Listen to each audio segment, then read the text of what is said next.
अब बात भारतीय शेयर बाजार की। भारतीय शेयर बाजार में जब विदेशी निवेशक बिकवाली में लगे हुए थे, उस समय घरेलू संस्थागत निवेशकों से खरीदारी आ रही थी, लगातार वो खरीदारी कर रहे थे। बाजार की गिरावट को उसी खरीदारी ने थाम भी रखा था। लेकिन अब जब शेयर बाजार में रिकवरी आ गई है तो घरेलू निवेशक बिकवाली कर रहे हैं। अगस्त के दौरान इक्विटी म्यूचुअल फंड की खरीदारी में भारी गिरावट देखने को मिली है। अगस्त में इक्विटी म्यूचुअल फंड में सिर्फ 6119 करोड़ रुपए का निवेश हुआ है, उतने की खरीदारी हुई है।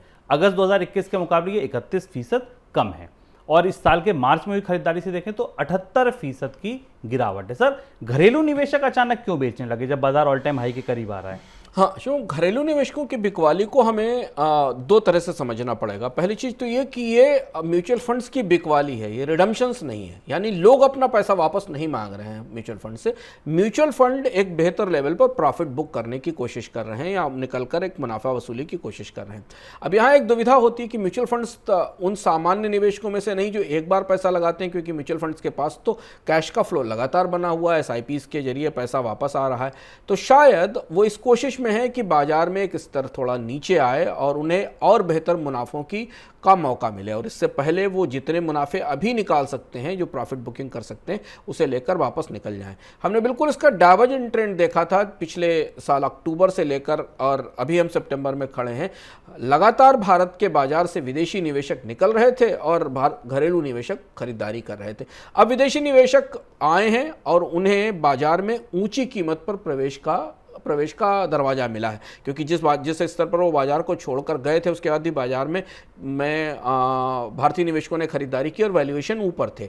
अब यहां से जिन वैल्यूएशंस पर विदेशी निवेशक खरीद रहे हैं, उन वैल्यूएशन पर भारतीय निवेशक बाहर लौट रहे हैं। तो अगर आप म्यूचुअल फंड के नजरिए से देखें तो उनके लिए प्रॉफिट बुकिंग का मौका है, उनके लिए प्रॉफिट्स निकालने का मौका है। लेकिन अगर आप बड़े मार्केट के लंबे परिदृश्य की दृष्टि से देखें तो एक इस बात की संभावना दिखाई देती है कि किसी न किसी लेवल पर बाजार में एक करेक्शन आएगा, और उस करेक्शन के साथ फिर भारत के म्यूचुअल फंड निवेशक दोबारा बाजार में खरीदारी के लिए आएंगे, क्योंकि ये पूरा का पूरा फैसला इंस्टीट्यूशन के बीच हो रहा है। अभी भारत में रिडम्पशंस का दबाव म्यूचुअल फंड्स पर बिल्कुल नहीं है, और जितनी पूंजी का प्रवाह जितनी तेजी से म्यूचुअल फंड्स के पास हो रहा है SIP के तौर पर, वो कहीं नहीं जा सकते, उनको नए सिरे से खरीद करनी ही होगी। पर शायद उन पर दबाव ये होगा कि जितने रिटर्न्स वो पिछले 1 साल में 1.5 साल में दे चुके हैं, उन रिटर्न्स को मेंटेन करने के लिए बाजार में सही वैल्यूएशंस स्टॉक्स के जरूरी हैं। और इसीलिए भारतीय शेयर बाजार को लेकर दो प्रतिस्पर्धी